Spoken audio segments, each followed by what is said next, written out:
Alhamdulillahi rabbil alamin wa bihi nasta'inu ala umuri dunya waddin wa bihi nastaghfiru min jami'il ma'asi wa dzunub wa bihi nastahdi ila siratim mustaqim. Asyhadu an la ilaha illallah wa asyhadu anna Muhammadan abduhu wa rasuluh. Allahumma sholli wa sallim wa barik ala sayyidina Muhammadin wa ala alihi wa sahbihi ajmain, amma ba'du. Fa ya ayyuhal hadirun usikum wa iyya bitaqwallah ittaqullaha haqqa tuqatih wa la tamutunna illa wa antum muslimun. Qala Allah ta'ala fil Qur'anil azim, a'udzu billahi minasyaitonir rajim, fastaqim kama umirta wa man taba ma'ak wa la tatghaw innahu bima ta'maluna basir.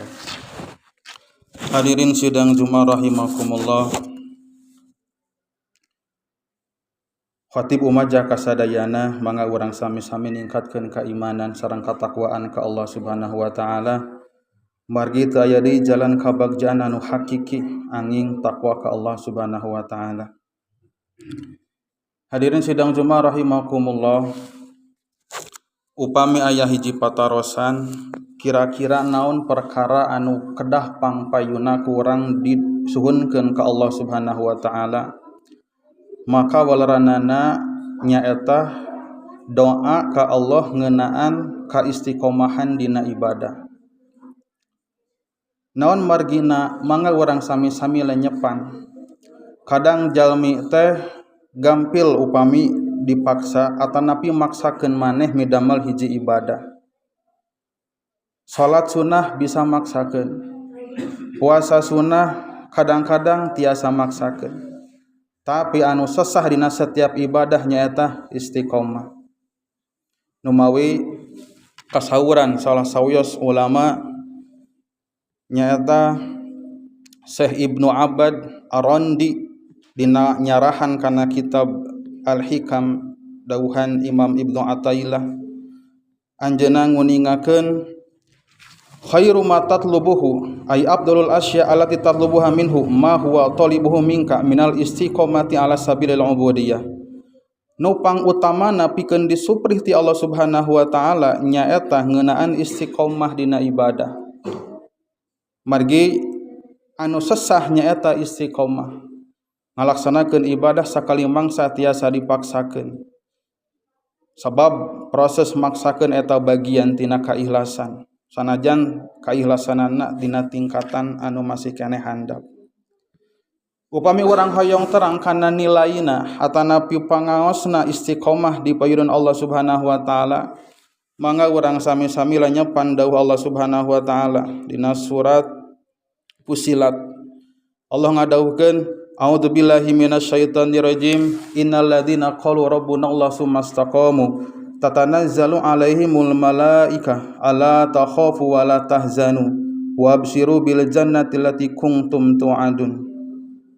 Saestuda jalma-jalma anu ngaromong anu nyarebat Allah pangeran abdi, haratosna ngagem kana keimanan ka Allah, teras nuturkeun eta pangakuanana kalayan amal soleh bari istiqomah dina amal solehna, maka dawuh Gusti Allah bakal lungsur engke malaikat.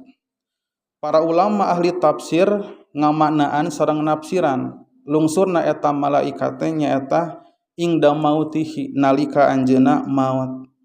Sehingga nalika jalmi anu istiqomah maut bakal disumpingan ku malaikat. Malihan dina sapalih riwayat diuningakeun malaikat teh salian ti ngabeberah jalmi anu bade ngantunkeun oge malaikat teh ngadugikeun titipan salam ti Allah Subhanahu wa taala. Assalamu yukri'uka salam, Allah anu maha salam ngucapkeun salam ka anjeun. Maka ala takhafu wa la tahzanu, anjeun ulah sedih, anjeun ulah rempan. Anggur mah gerak barubungahan ku surga anu parantos ku Allah dijanjikeun pikeun aranjeun. Naon intina? Hargana istiqomah nyaeta husnul khatimah. Lamun jalma aya dina istiqomah dina ibadah bari bener istiqomahna, maka insyaallah husnul khatimah teh ageng bagianana. Mudah-mudahan urang sadayana kalebetkeun jalmi-jalmi anu dirizkian ku Allah Subhanahu wa taala ngeunaan istiqomah dina ibadah. Namawi kitu urang suhunkeun ka Allah Subhanahu wa taala dina setiap doa-doa urang sadayana. Jantenkeun urang sadayana hamba-hamba jalmi-jalmi anu istiqomah dina kasayan. Sabab geuning hargana teh adalah husnul khatimah. Teu aya deui kasayan dina hirup urang salian ti urang aya sapenuhna dina ngalaksanakeun kawajiban ka Allah bari dituturkeun ku sikap istiqomah. Barakallahu li wa lakum fil Qur'anil adim wa nafa'ana wa iyyakum bima fi minal ayati wa dzikril hakim wa taqabbala minni wa minkum tilawatahu innahu huwas samiul alim.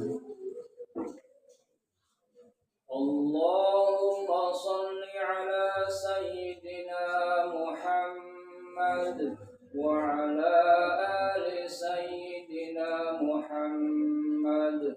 Allahumma ij'al akhir kalamina fid dunya la ilaha illallah.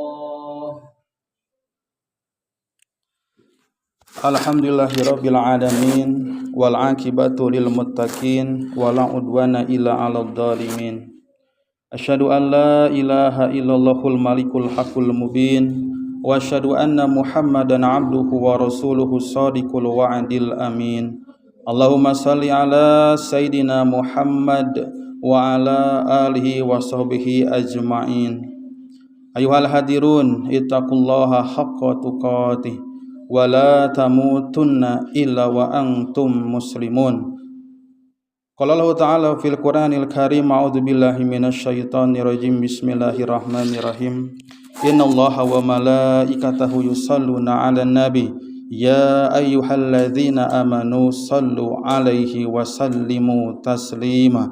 Allahumma sholli wa sallim wa barik. Amin ya Allah ya rabbal alamin. Allahumma ighfir lil muslimina wal muslimat wal mu'minina wal mu'minat al ahya'i minhum wal amwat innaka qaribum mujibud da'awat wa qadiyal hajat. Rabbana iftah bainana wa baina qaumina bil haqq innaka anta khairul fatihin. Rabbana ij'alna muqimas sholati wa min dzurriyyatina rabbana wa taqabbal du'a. Rabbana atina fid dunya hasanah wa fil akhirati hasanah wa qina adzabannar. Subhana rabbika rabbil izzati amma yasifun wa salamun 'alal mursalin walhamdulillahi rabbil alamin. Ibadallah, innallaha ya'muru bil 'adli wal ihsan wa ita'i dzil qurba wa yanha 'anil fahsya'i wal munkar wal baghi ya'idzukum la'allakum tadhakkarun.